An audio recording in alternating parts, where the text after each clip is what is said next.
A Path to Wholeness with Carl Jung. Reconciling the Anima and Animus within. Find yourself. What if the most profound relationship of your life isn't only with another person, but with a gentle, quiet part of you that you may not have fully met yet?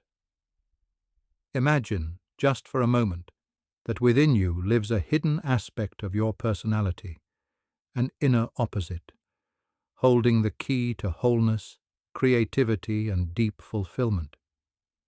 In the words of Carl Jung, the great explorer of the human psyche, the encounter with the shadow is the apprentice piece in the individual's development, but the encounter with the anima or animus is the masterpiece.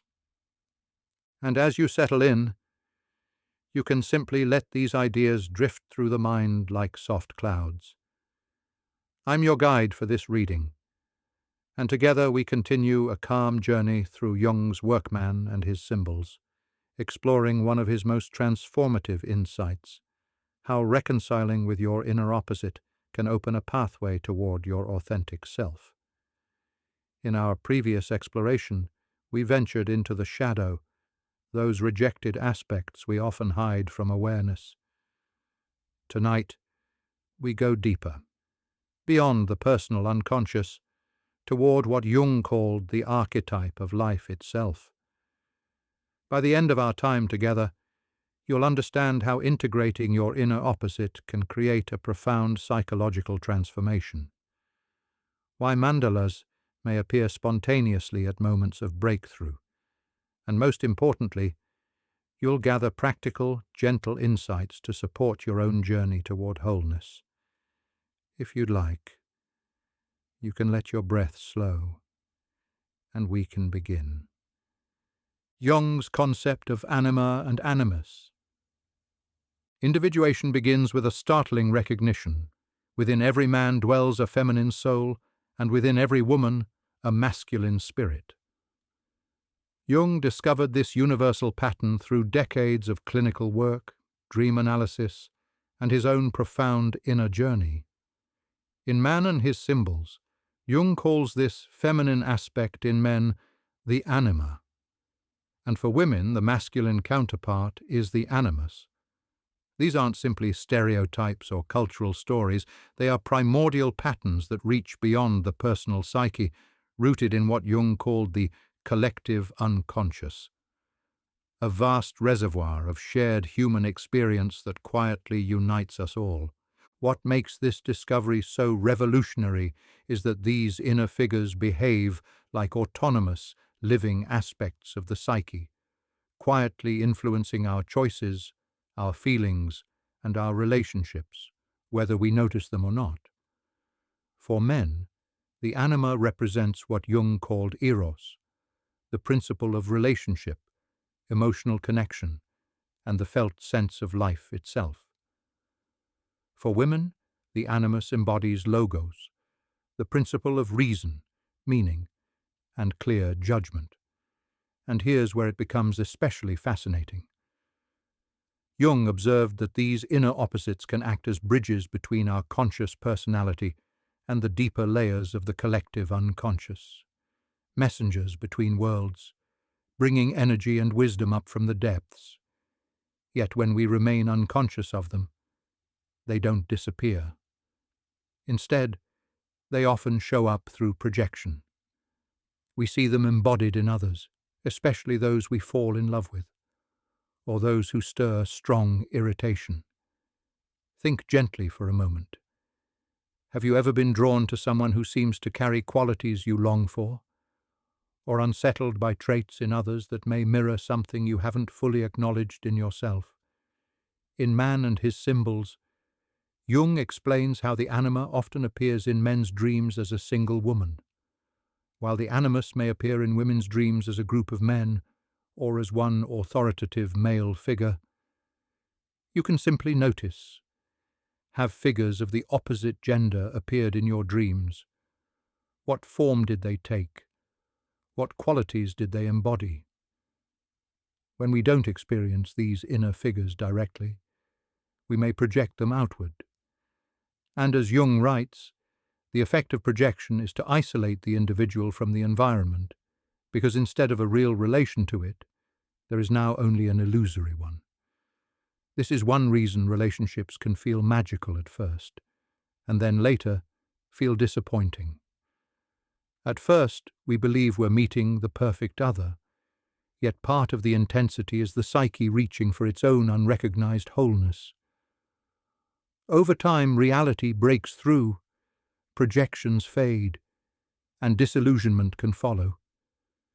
Jung believed the integration of these inner opposites is essential for mature love, a soft, grounded love, because we begin to withdraw our projections and recognize these qualities within ourselves.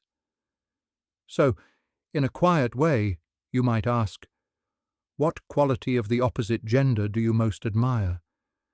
And what might that be, gently inviting you to develop within your own life? Stages of Anima and Animus development. In Man and His Symbols, Jung describes a remarkable discovery. The integration of the inner opposite often follows a developmental path, moving through distinct stages. These stages aren't only theoretical. Jung observed them again and again in dreams, fantasies, and the lived psychological development of his patients. For men, anima development is often described in 4 archetypal movements.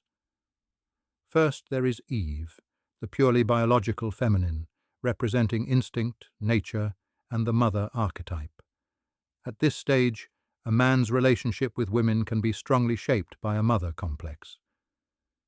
Second emerges Helen, named after Helen of Troy, representing romance, beauty, and aesthetic longing. Here the feminine is alluring, yet may still lack depth. Third comes Mary, the spiritual feminine, bringing devotion, emotional depth, and meaning. And at this stage, a man may begin to value women beyond appearance, appreciating spiritual and emotional qualities. Finally, there is Sophia, wisdom itself. At this higher level of integration, the anima becomes a guide to inner wisdom, creativity, and meaning. Jung observed that artists and visionaries often touch this level, experiencing the inner feminine as a living source of insight. For women, animus development follows a parallel path. It may begin with images of physical power and strength, often projected onto athletes or action heroes. Next comes the man of action and independence, the romantic adventurer who takes initiative in the world.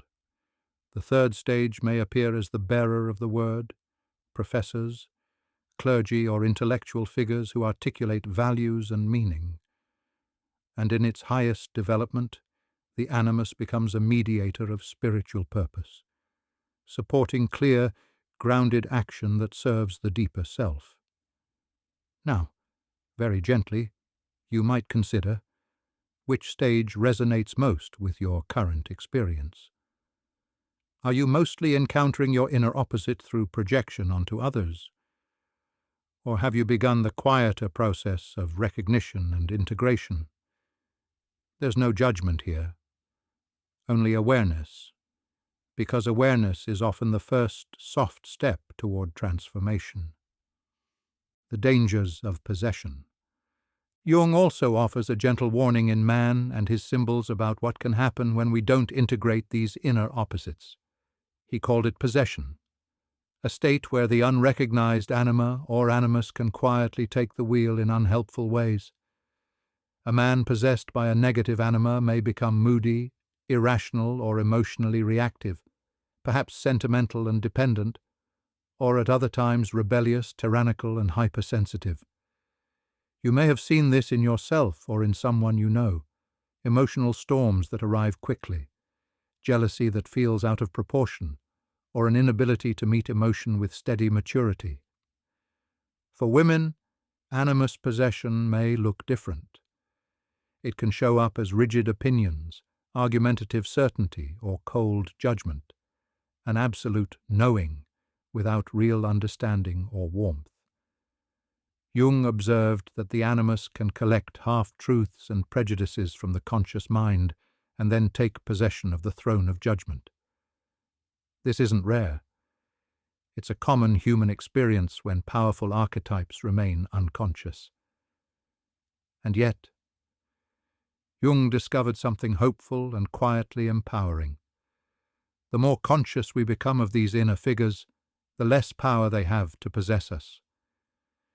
Integration begins with recognition, acknowledging these aspects as parts of our own inner life, rather than seeing them only in others. And it's important to remember, this integration doesn't mean a man becomes feminine in a stereotyped way, or a woman becomes masculine in a stereotyped way.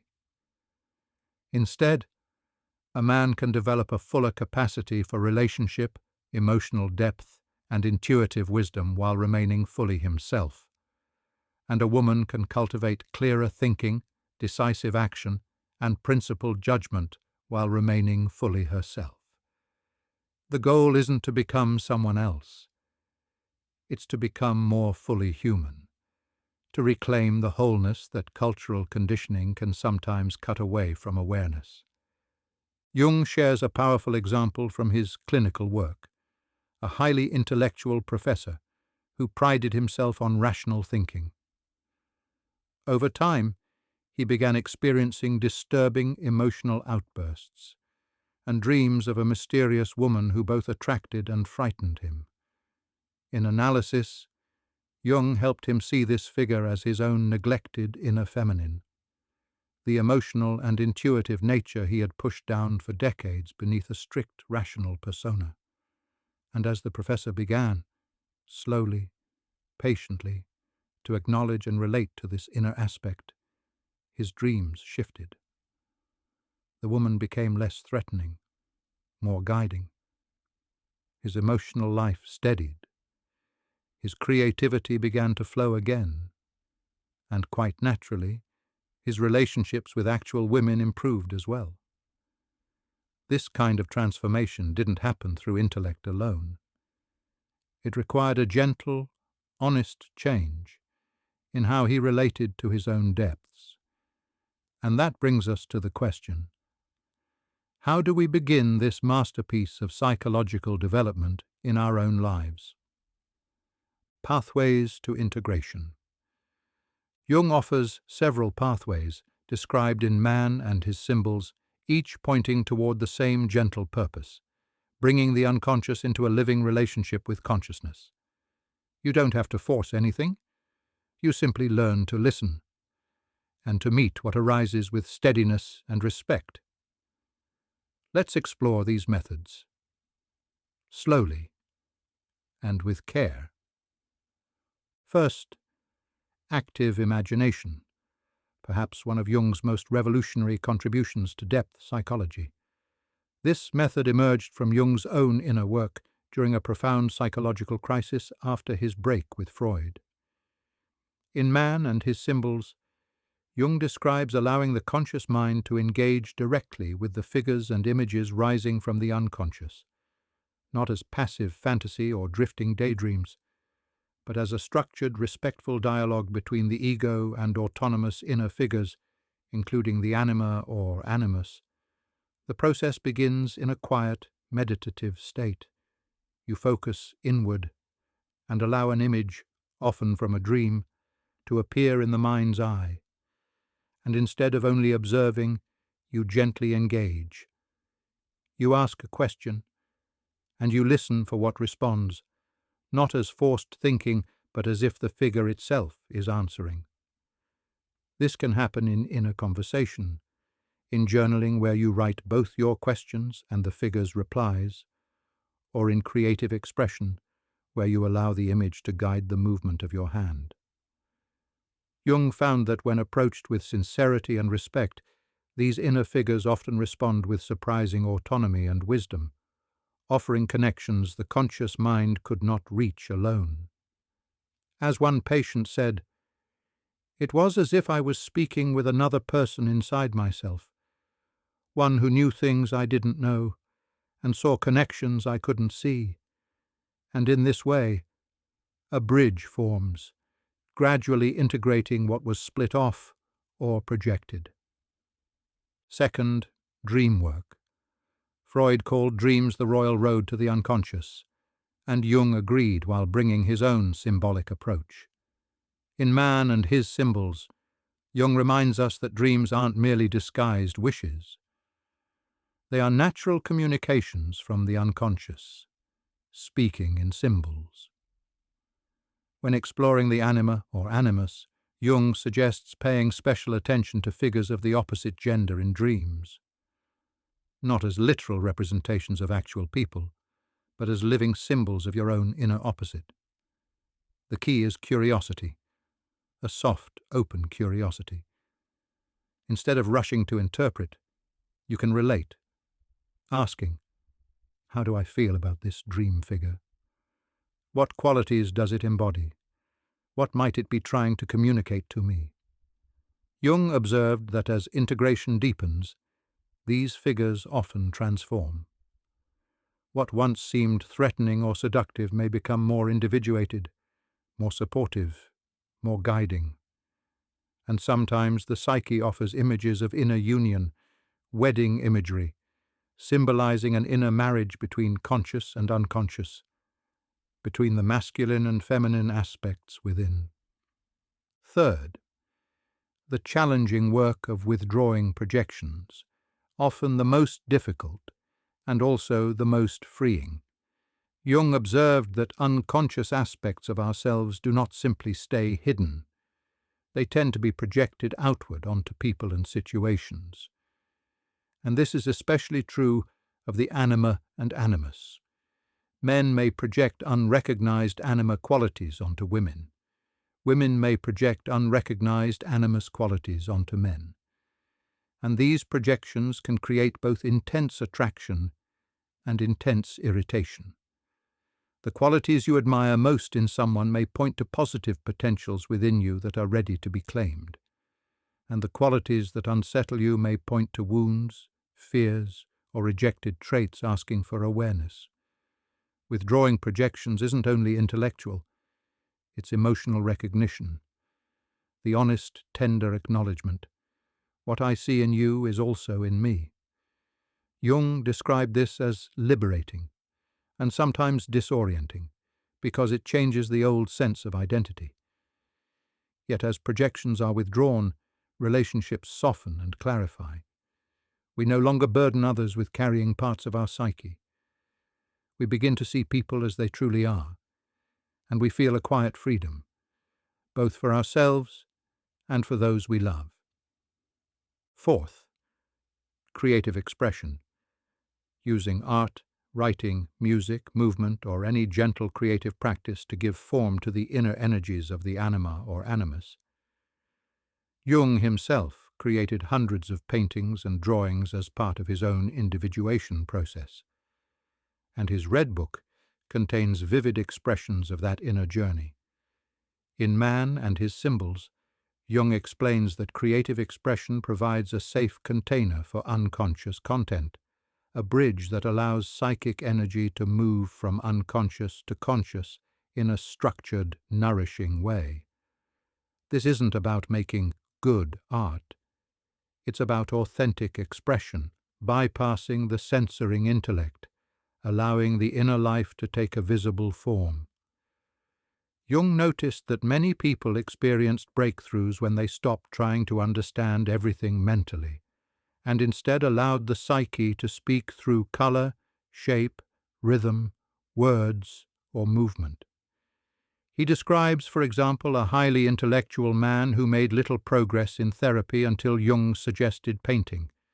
And though he had no training, the images he created gave form to inner conflict, and opened a relationship with his anima that years of thinking had not unlocked. Across all these approaches, the heart of the work is the same, developing a conscious relationship with these inner figures, not identifying with them and not pushing them away. It's a delicate, calming balance. If we identify with the anima or animus, we can feel possessed by it. and if we repress it, it may influence us from the shadows. Jung called the middle path a confrontation with the unconscious, a dialogue between our conscious personality and these autonomous inner presences. And yes, the dialogue isn't always comfortable. It can bring disorientation, what Jung called the night sea journey, a time when the ego loosens its grip and learns to cooperate with the larger psyche. Yet the rewards are profound. As Jung wrote, "When an inner situation is not made conscious, it appears outside as fate. And as we integrate these energies, we gain freedom, depth, and a steadier, kinder relationship with ourselves." The goal isn't to eliminate the anima or animus. It's to establish an ongoing relationship, a living dialogue that can continue through life. The integrated anima can help a man connect with emotion, intuition, and the capacity for relationship. The integrated animus can help a woman express ideas clearly, take purposeful action, and stand on principle. And together, these reconciled opposites support what Jung called the transcendent function, a new inner center that includes both conscious and unconscious. So now, with everything softening, you might simply ask yourself, what aspect of your inner opposite have you begun to recognize, and what small, gentle step might support that relationship? And now, as you continue to soften, we can gently turn toward what happens next in this work of integration, how reconciling with the anima or animus releases energy, and how that energy can become transformation, meaning, and a steadier sense of wholeness. Energy transformation and wholeness. As this inner reconciliation deepens, Jung discovered something remarkable. Integrating the anima or animus can release tremendous psychological energy that was previously locked inside unconscious conflict. In Man and His Symbols, he describes this shift using language borrowed from physics and from Eastern philosophy, the transformation of psychic energy, what he called libido. And unlike Freud, Jung understood libido as a broad life energy, not merely sexual, a current of vitality that flows through thought, emotion, imagination, relationship, and purpose. When that current is blocked by inner conflict, it can show up as anxiety, depression, compulsive patterns, or a dull emotional numbness. But when the inner opposite is met and integrated, the flow begins to change, quietly, naturally. You might imagine your psychological energy like a river system. When inner dams form, repression, denial, projection, pressure builds behind them. Some parts of life can feel flooded with intensity, while other parts feel dry, flat, and unreachable. Jung observed that integration begins to remove those dams, not through force, but through awareness, relationship, and honesty. And little by little, energy can move through the whole inner landscape again. Many people in Jung's practice described this as a renewal of vitality, as if a fountain began flowing after years of drought, or as if lights came on in rooms of the self that had been dark for decades. And Jung noted this wasn't only a private feeling. Over time it often showed up outwardly too. More creativity, more resilience, more balanced emotion, improved relationships, and a renewed sense of meaning and direction. This transformation often reveals itself in three powerful ways. First, in dreams. Jung noticed that as integration proceeds, dream imagery changes dramatically. The threatening, seductive, or chaotic opposite gender figure becomes more human, more positive, sometimes even quietly guiding. Dreams themselves can feel more balanced, and symbols of wholeness may begin to appear. In Man and His Symbols, Jung describes the dream progression of a middle-aged man who initially dreamed of a dangerous, seductive woman trying to drown him in dark waters, a classic negative anima image. As therapy progressed, this same figure gradually transformed, and in later dreams she appeared as a guide, helping him navigate those waters, revealing hidden treasures beneath the surface. And this wasn't only symbolic. It reflected a real shift in his relationship with his own emotional depths. First, in dreams. Jung noticed that as integration proceeds, dream imagery often changes dramatically. The threatening, seductive, or chaotic opposite-gender figure can become more human, more balanced, sometimes even quietly guiding. Dreams themselves may feel calmer and more coherent, and symbols of wholeness may begin to appear. In Man and His Symbols, Jung describes the dream progression of a middle-aged man who initially dreamed of a dangerous, seductive woman trying to drown him in dark waters. A classic, negative anima image. As therapy progressed, this same figure gradually transformed, and in later dreams she appeared as a guide, helping him navigate those same waters, revealing hidden treasures beneath the surface. And this wasn't merely symbolic. It reflected a profound shift in the man's relationship with his own emotions, intuition, and inner life. Second, in creativity, Jung noted that people integrating the anima or animus often experience a gentle surge of creative energy and expression. And it makes sense, because these inner figures act as bridges between consciousness and the collective unconscious, that vast reservoir of images, patterns, and human possibility that transcends individual experience. As the bridge strengthens, inspiration can flow more freely. Men may become more intuitive and emotionally expressive. Women may feel more focused and confident in bringing ideas into form. Jung himself experienced a kind of creative awakening during his own confrontation with the unconscious. After years of strictly scientific writing, he began producing symbolic artwork and imaginative texts, eventually giving rise to his Red Book, a creative expression emerging directly from his engagement with inner figures and archetypal images. Third, in relationships. As we withdraw projections and begin to recognize these energies in ourselves, relationships can slowly transform, from unconscious projection to conscious connection. Jung observed that many relationships begin with a powerful projection. We see our inner opposite embodied in another person, and an almost magical attraction arises. Yet no human being can perfectly carry the full weight of our anima or animus. So, over time, reality breaks through. Projections fade, and disappointment can follow. But when we undertake the work of integration, something quietly liberating happens. We no longer need others to carry our unconscious images. We can see them more clearly as they are, and we can relate from steadiness rather than fantasy. One of Jung's patients described this shift in a simple, beautiful way. For the first time, I feel like I'm seeing my husband as he actually is, not as what I needed him to be.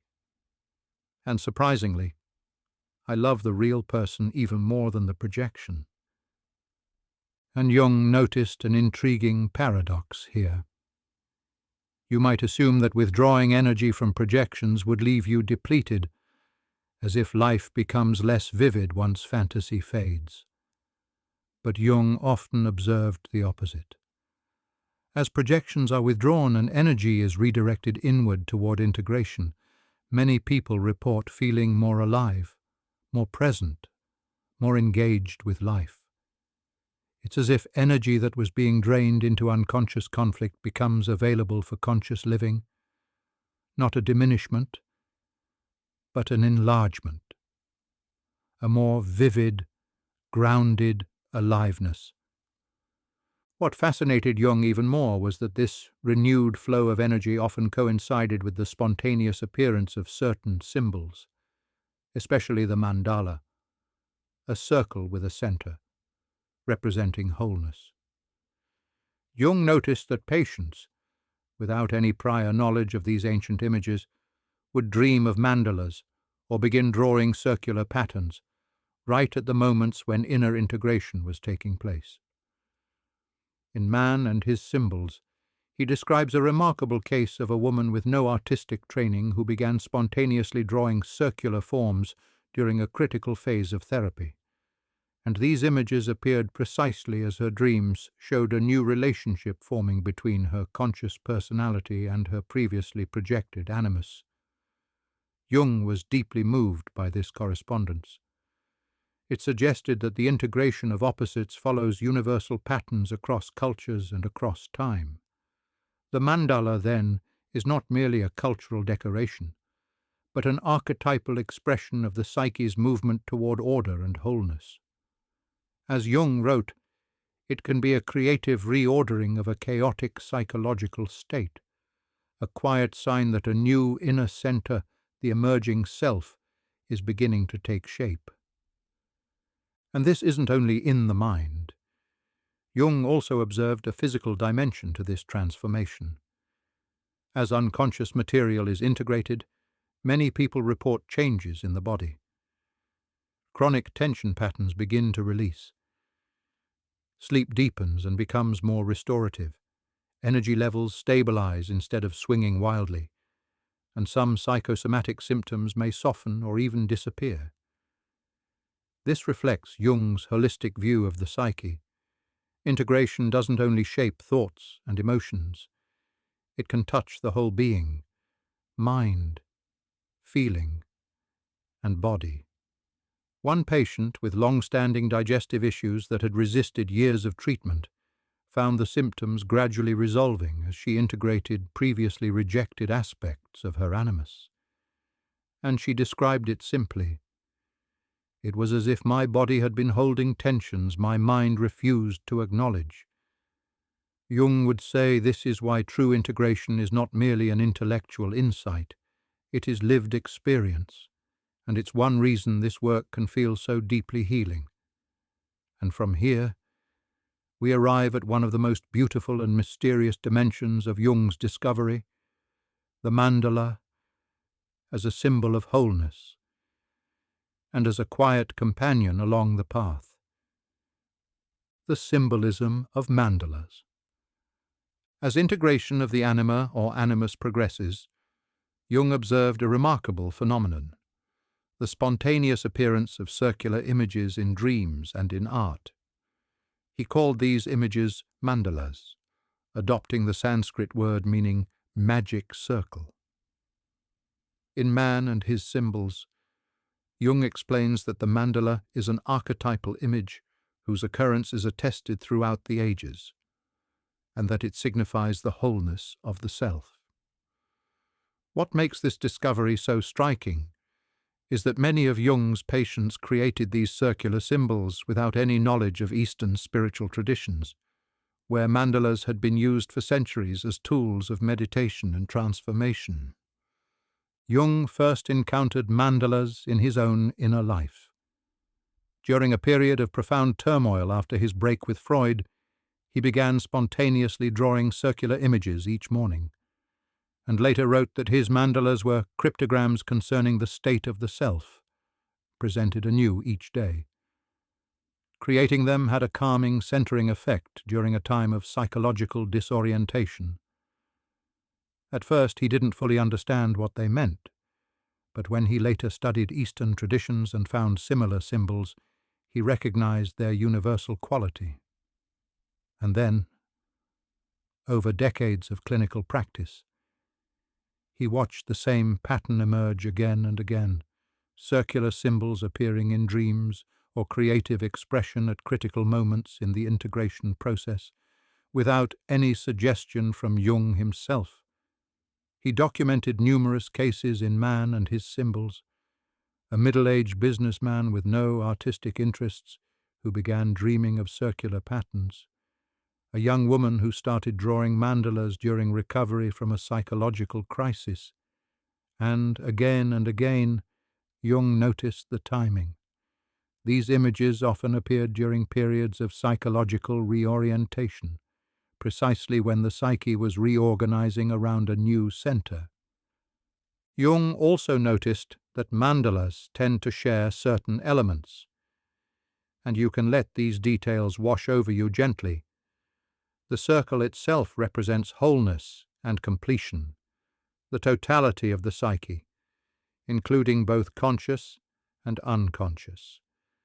Unlike the limited viewpoint of ego consciousness, the circle holds the whole field, and its lack of beginning or end can symbolize something timeless in the self.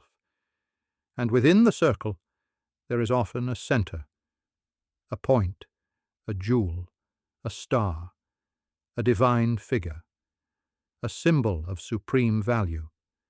Jung understood this as the self as the organizing principle of the personality, distinct from the ego, which is only the center of consciousness. He was also fascinated by how often fourfold patterns appear inside mandalas, what he called quaternities: 4 directions, 4 colors, 4 figures, 4 divisions, suggesting balance, completeness, and stability. Sometimes, too, there are small asymmetries or imperfections, and rather than seeing these as flaws, Jung viewed them as signs of a living psyche, still developing, still unfolding, reminding us that individuation is not perfect symmetry, but a real human process of becoming whole. Exploring mandalas across cultures. And if you imagine looking across history and across cultures, you can see how these mandala patterns appear again and again, from Tibetan Buddhism to Christian art, from ancient alchemy to the spontaneous drawings of modern psychological patients. Each culture may interpret the image differently, yet the underlying pattern remains strikingly consistent. A circular form, organized around a meaningful center. Jung saw this as evidence of the shared symbolic language of the collective unconscious, the psyche speaking in universal images as it moves toward balance and integration. Psychological functions of mandalas. But the mandala isn't only a symbol to observe. Jung discovered it can serve profound psychological functions, especially during times of inner chaos, during periods of turmoil or disorientation, particularly when the psyche is integrating previously unconscious material. The mandala may appear as a protective circle, a container for the transformation process. Jung wrote that the mandala is an image which tries, through its richly symbolic content, to bring order out of the multitude and confusion of conflicting tendencies. Some people described creating mandalas as building a safe harbor in the middle of a storm. Others spoke of feeling held together by the circular form when everything else seemed to be falling apart. And this containing function can be especially important during major life transitions, those moments when our previous way of being no longer fits, and a new inner configuration is quietly emerging. Mandalas as bridges between conscious and unconscious. Mandalas can also act as bridges between the conscious and unconscious mind. Their symbolic nature allows them to speak to both sides at once, to the rationale, structuring function of consciousness, and to the mysterious, image-making creativity of the unconscious. And when you create or contemplate a mandala, you are, in a sense, engaging both sides of your nature simultaneously, letting order and imagination meet. This bridging quality can be especially meaningful when working with the anima or animus, because these inner figures too serve as mediators between conscious awareness and the deeper psyche, transforming psychological energy. Perhaps most profoundly, Jung observed that mandalas can help transform psychological energy. Many mandalas contain spiral movement, orbiting patterns, or a sense of circulation, and Jung connected this to ancient alchemical ideas of circular transformation, the idea that inner change requires energy to move through the whole psyche, rather than becoming fixed in partial positions. He even linked this to the image of the Ouroboros, the serpent biting its own tail, a symbol suggesting renewal, continuity, and the mysterious way the psyche recreates itself through cycles. In this way, the mandala becomes not only an image of wholeness, but an active process, a quiet movement toward integration. Creating mandalas in therapy. Jung sometimes encouraged patients to create mandalas as part of their therapeutic work, not as a performance, but as a centering practice. He emphasized that the most valuable mandalas emerge spontaneously, not copied from existing designs, because the point is to let your own psyche express its current state and its movement toward wholeness. Jung wrote that mandalas are not created by a conscious effort of the ego, but emerge from deeper layers of the psyche. He also recommended a gentle approach, minimal intellectual analysis. Rather than forcing an interpretation, he suggested simply creating the images, living with them, and noticing how they shift over time. And Jung found special value in making a series of mandalas, a sequence that can reveal the unfolding individuation process with surprising clarity, showing movement through chaos, breakthrough, regression, and integration. One patient drew mandalas weekly for over a year, and the progression from fragmented early images to more harmonious later ones became a visual record of her inner journey. Cross-cultural presence of mandalas. Jung's study of comparative religion and mythology revealed how widespread mandala symbols are. In Tibetan Buddhism, elaborate mandalas serve as meditation tools and representations of the cosmos.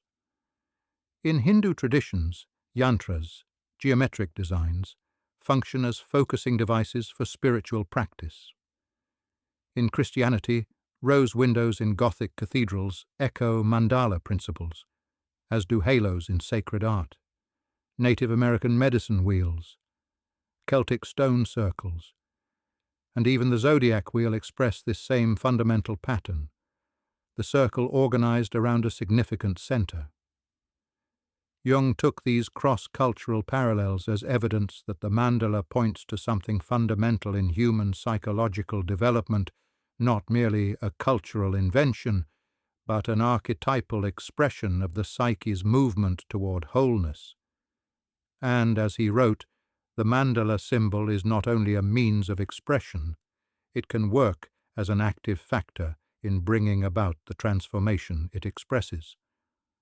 Modern applications of mandalas. And today, Jung's insights about mandalas have gently flowed beyond analytical psychology.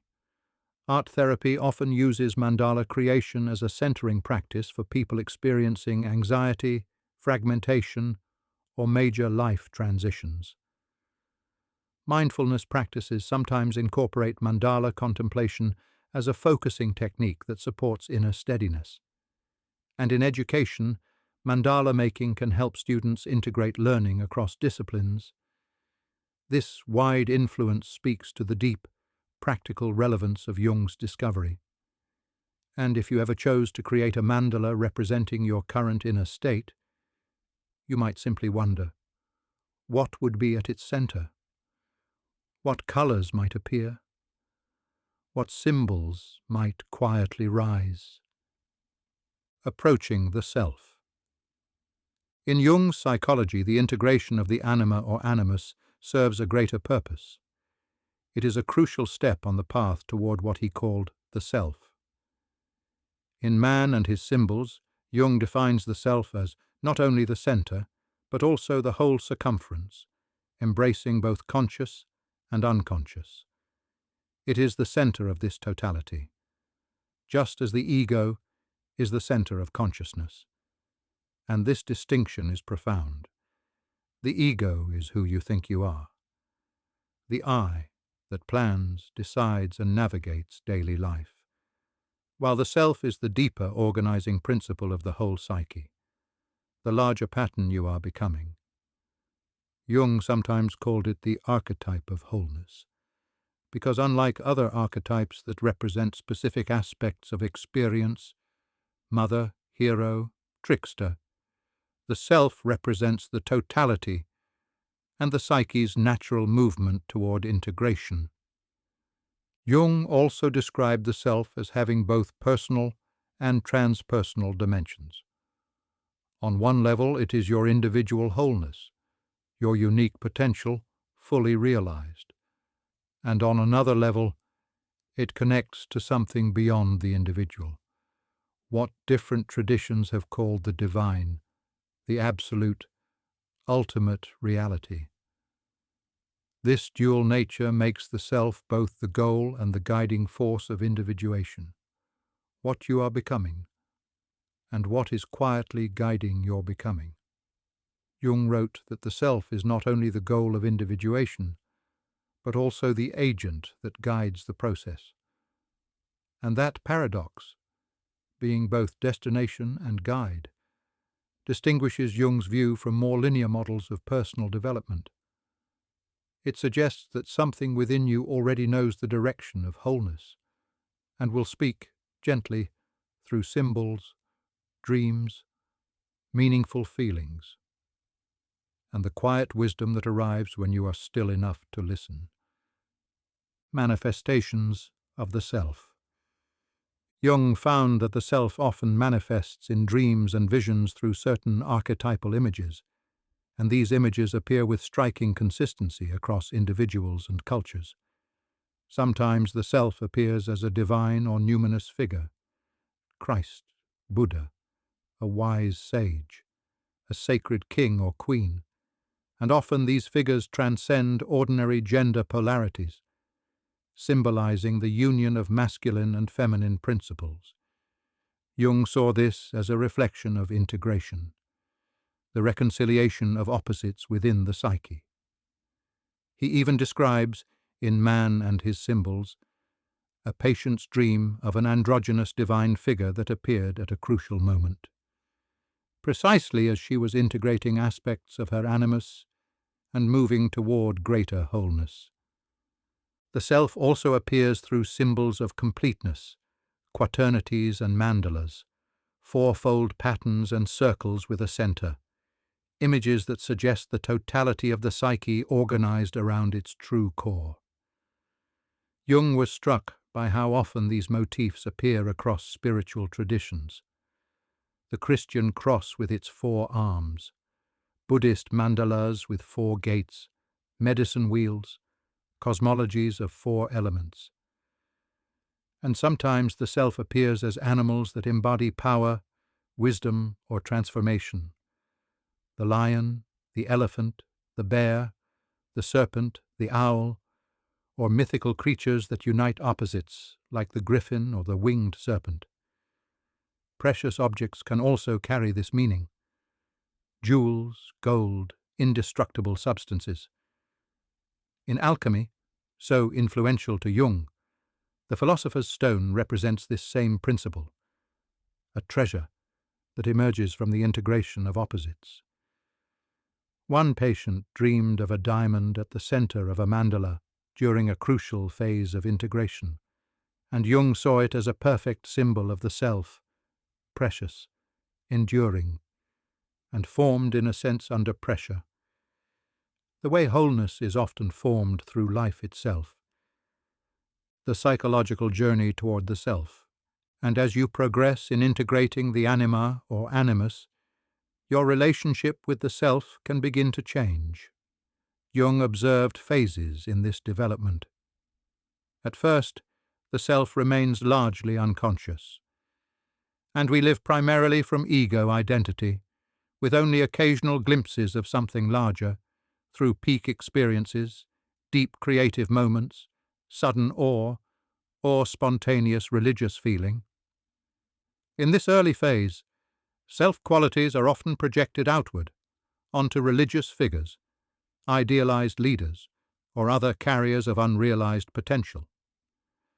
Those projections can give a sense of meaning, yet they also keep us separated from direct experience of our own wholeness. The journey of individuation involves a gradual awakening to the self, as distinct from both ego and projection. This awakening may begin through dreams, synchronicities, or creative expressions that don't fit into your old understanding of life. Jung described it as both wondrous and disorienting. It brings a sense of purpose, yet also challenges established identity and security. One patient described the awakening as the shocking recognition that I am both more and less than I thought I was. Less in my ego's importance, more in my connection to something vaster than I had imagined. And if you notice that thought landing softly, you can let it be gentle, because this is not about shrinking. It is about relaxing into a truer scale of life. The ego-self relationship. A crucial part of approaching the self is establishing a healthy relationship between ego and self. Jung emphasized that this is not ego dissolution, but conscious dialogue and service. The ego remains essential as the center of awareness and as your agency in the world, but rather than being the ultimate authority, it becomes the executive organ of the larger self. Jung offered gentle metaphors. The ego as a satellite orbiting the self. The ego as an emissary carrying out the self's purposes. The ego as a lens focusing the light of the self into conscious understanding. And as this relationship develops, identity begins to soften. You no longer feel the ego is the totality of who you are. And yet you do not lose your uniqueness.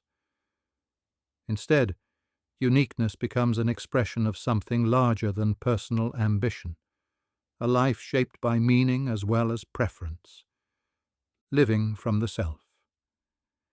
And as this ego-self relationship matures, Jung observed that life can begin to feel guided from a deeper center.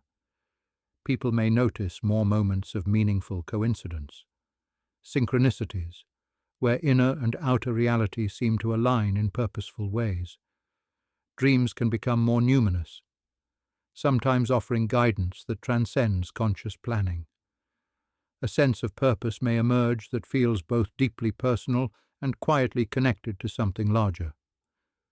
Creativity can flow from a deeper source than ego ambition or cultural conditioning.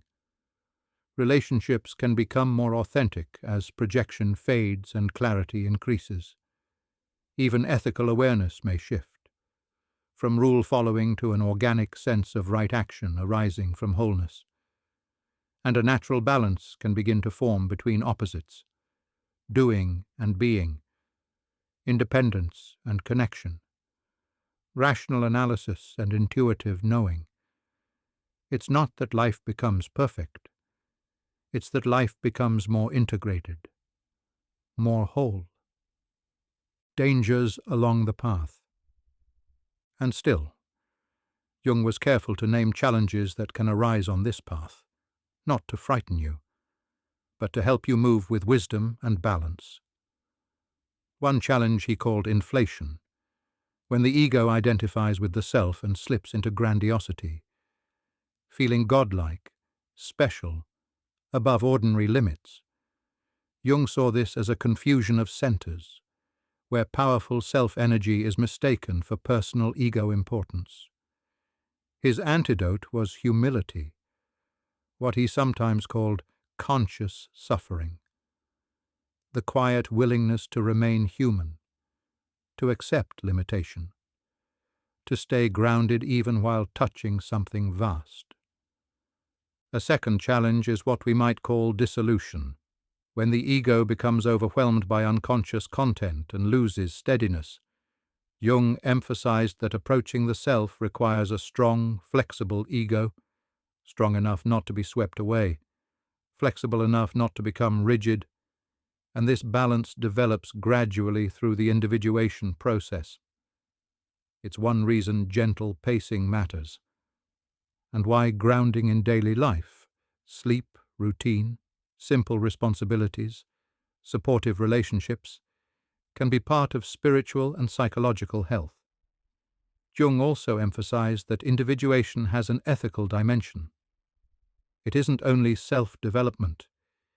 It is becoming a more complete human being in relationship to others and to life itself. As he wrote, "The goal of individuation is nothing less than to divest the self of the false wrappings of the persona and the suggestive power of primordial images, freeing us from unconscious compulsion, and helping us relate more truthfully to inner and outer reality." Far from being self-centered, Jung believed true individuation leads to deeper connection with others. The more we become conscious of ourselves through self-knowledge, the more we can meet others without distortion. Beyond personal growth, Jung's vision also reaches further than modern self-improvement. It isn't about creating a better, more impressive ego. It's about establishing a living relationship with the transpersonal center of the psyche, a relationship that can transform not only the individual, but, slowly, indirectly, society itself. Jung believed genuine psychological transformation in individuals is the only sustainable basis for cultural renewal, because when inner conflicts are integrated rather than projected outward, the world becomes a little less burdened by unconsciousness. In Man and His Symbols, Jung writes that the salvation of the world consists in the salvation of the individual soul, not as a call to self-absorption, but as a reminder that collective change begins with individual consciousness. When enough people undertake the slow work of integration, cultural patterns can shift from their roots, and life can become less fragmented, less reactive, more humane. Jung's path is not an escape from the human condition, but a deeper entrance into its mysteries and potentials, a quiet return to the center, a case study from Man and His Symbols. And now, to bring all of this down into lived experience, Jung shares case material that lets us see the process unfolding step by step. Let's move through one revealing case from Man and His Symbols, not as something to analyze right now, but as a calm story of inner change, a reminder that transformation can be gradual, human, and real. Jung describes a middle-aged woman who entered analysis during a profound life crisis. She was highly educated and professionally successful. A university professor specializing in philosophy and logic, she valued rational thinking, intellectual accomplishment, and fierce independence. On the surface, she seemed confident and self-sufficient. Yet beneath that capable exterior, she suffered a persistent inner coldness, a difficulty forming deep emotional connection, and a recurring pattern of attracting domineering, critical men who initially impressed her, and later became controlling and dismissive. In her personal nights, anxiety dreams began to repeat. She was pursued by threatening male figures, sometimes a gang, sometimes a single dangerous man intent on harming her, and her body carried its own signals: chronic migraines, digestive issues, symptoms that had resisted years of medical attention. She came to therapy with a straightforward aim: to eliminate the dreams and physical symptoms disrupting her life. And she had little interest in deeper psychological exploration, viewing it as mystical nonsense compared with her philosophical training. Yet, as Jung understood, the psyche often uses dreams and symptoms as a kind of language, a way of pointing toward imbalance, and toward what needs to be integrated. The negative animus constellation. Through careful work with her dreams and life history, Jung helped her recognize the threatening dream figures as expressions of her own animus, her inner masculine principle, developed in a negative form. Her personal history revealed a possible origin. She had grown up with a brilliant but tyrannical father, a mathematics professor who valued intellectual achievement above all else. Emotional expression was treated as weakness, and any hint of tenderness was criticized as sentimental. As a girl who adored her father and craved his approval, she unconsciously modeled her animus on his critical, judgmental style. She learned to repress emotion, and to identify with a hard rationality to earn validation. Over time, that inner voice turned inward, harsh self-criticism, rigid opinions, a tendency to analyze people rather than connect. And in dreams, the psychological truth appeared plainly. The disowned inner masculine was experienced as persecutor, as threat, because she could not yet recognize it as part of herself. The dream progression. As the analysis continued, Jung documented a striking change in the symbolic language of her dreams.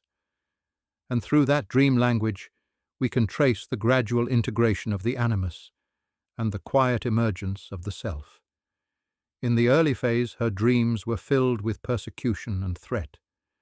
Male figures chased her through dark streets, a gang with knives, an intruder breaking into her childhood home, a cold, mechanical man interrogating her about failure. Jung understood these as images of her relationship to her own inner masculine. She was, in a sense, running from it, experiencing it only as danger and judgment. After some months, a subtle shift began. The animus figures still appeared, but the interaction changed. In one pivotal dream, she stopped running, faced a threatening man, and asked, "Who are you, and what do you want from me?" And to her surprise, he replied, "I've been trying to give you something, but you keep running away." In other dreams, she encountered a male teacher resembling her father, yet speaking with unexpected gentleness, showing her a text she couldn't quite read. And in another, she found herself in a classroom where a professor taught about integrating reason and emotion, irritating and strangely compelling. Jung saw these as signs that the relationship was moving from flight to dialogue, from unconscious fear to recognition, the animus beginning to transform from persecutor into someone who might carry meaning. Breakthrough dreams and transformation. About a year into the work, she experienced a series of breakthrough dreams. In one, a wise old man, part father, part Jung, presented her with a golden key, and when she asked what it opened, he replied, "The door to understanding both your mind and your heart." In another, a young man who resembled her younger brother guided her through a beautiful garden to a circular pool, and in the reflection she saw herself as both male and female, harmoniously combined. In a third dream, she stood in a laboratory watching the transformation of lead into gold, the classic alchemical image Jung associated with psychological change. Jung interpreted these dreams as a turning point, the animus shifting from critic to teacher, from threat to guide, the golden key symbolizing access to a more integrated life. Soon after these dreams, she began spontaneously drawing circular patterns during therapy sessions, classic mandalas. She had no prior knowledge of Jung's work with mandala symbolism. And when Jung asked about the drawings, she said simply, "I feel compelled to draw these circles. They give me a sense of peace I've never experienced before." Over the following months, the series of mandalas became a quiet record of transformation. The early images were fragmented, sharp divisions between dark and light, an unstable center, and gradually they became more balanced, with complementary colors and patterns that flowed together, until a clear, stable center emerged, sometimes as a flower, a jewel, or a fourfold pattern. Jung observed that these mandalas appeared precisely when her psyche was reorganizing around a new center, when the self was becoming the organizing principle of her personality. As the integration deepened, she also began experiencing what Jung called synchronicities, meaningful coincidences that seemed to connect inner and outer life. After dreaming of a rare butterfly, she encountered the exact species the very next day in a park she had never visited before. She picked up a book at random and found passages that spoke directly to questions she had been carrying, and a new colleague, without knowing anything of her therapy, gave her a small, circular medallion whose balanced design resembled one of her recent mandalas. Jung saw these moments as signs of a strengthening connection between consciousness and the deeper self. And the changes were not only symbolic. Her chronic migraines diminished and eventually disappeared. Her digestive issues resolved. Emotionally, she described feeling thawed, able to experience tenderness and connection that had been unavailable for decades. Her relationships improved as projections were withdrawn, and she became capable of genuine intimacy. Most remarkably, her intellect didn't shrink. It deepened. She continued her philosophical work, but now connected abstract concepts to lived experience, enriching both. Jung described the heart of this transformation as an inner marriage, the development of harmony between feminine and masculine aspects of the psyche, rationality and emotion no longer locked in war, but held in creative tension, giving rise to what he called the transcendent function, a third position, larger than either side alone. Near the end of her therapy, she described her transformation in a way that captures Jung's idea of wholeness. I always thought wholeness meant perfection, achieving some ideal state. Now I understand it means embracing all of myself, my strengths and limitations, my rationality and my emotions, my masks and my depths. For the first time in my life, I feel like a complete human being. And you can let those words settle, because they point to something simple and very kind. Wholeness isn't a flawless performance. It is a deep acceptance and a steady inner alignment. The psychological journey toward wholeness. And now, as we begin to close this exploration, we can gently gather what we've discovered about Jung's masterpiece of psychological development, the reconciliation with the anima or animus, and the path of individuation. We've explored the inner opposite, the anima in men, the animus in women, inner figures that can serve as bridges between conscious life and the collective unconscious.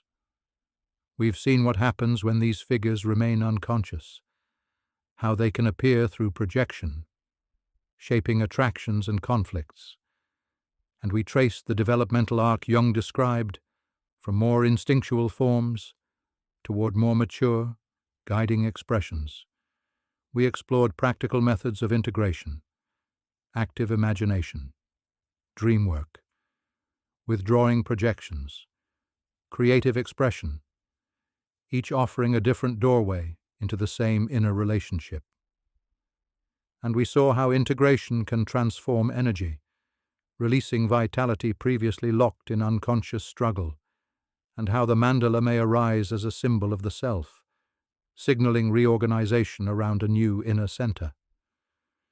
Through the case material, we watched the journey move from fear and fragmentation into dialogue, integration, and an inner marriage of opposites.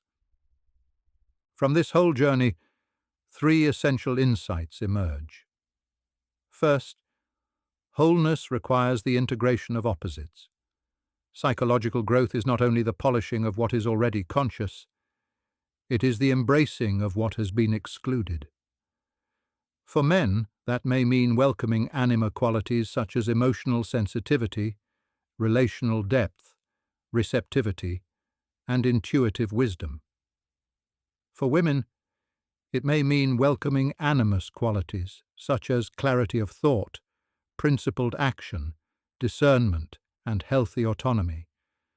And this doesn't erase identity, it enriches it, making the personality more complete, more flexible, more human. Second, integration transforms psychological energy. When we reconcile with rejected aspects of ourselves, we often release vitality that was being consumed by inner conflict and unconscious projection. That liberated energy becomes available for creativity, authentic relationship, emotional steadiness, and meaningful engagement with life. The result, as Jung so often observed, is not a smaller life, but a fuller one. Third, individuation leads toward the self as a new center of personality. Jung wrote that the goal of the individuation process is the synthesis of the self, a new psychological organization in which the ego remains important, but no longer central, serving as the conscious agent of a larger wholeness that includes both conscious and unconscious, personal and collective. And this is not only theory, it's a living path toward becoming more fully yourself. You might imagine gently what changes when relationships are freed from the burden of projection, when you can see others more clearly, and be seen more clearly too. You might imagine creative energy flowing from a deeper place than ego ambition, connected to a wellspring of authentic inspiration. You might imagine a sense of meaning that is grounded in daily life, neither lost in abstraction nor trapped in limitation. And you might imagine embracing both traditionally masculine and feminine capacities within you, strength and tenderness, logic and intuition, independence and connection, not as contradictions, but as a quiet completeness. As Jung wrote, "The privilege of a lifetime is to become who you truly are." Final reflections on Jung's vision. And in a world that so often splits reason from emotion, body from spirit, individual from community, Jung offers a path of reconciliation, a path back toward the center. But this path isn't walked once and finished. Individuation is lifelong, a spiral journey that returns to similar themes at deeper levels of integration. Jung wrote that there is no linear evolution, only a circumambulation of the self, a gradual circling approach to our own wholeness, and the journey can continue in your own timing, in your own way.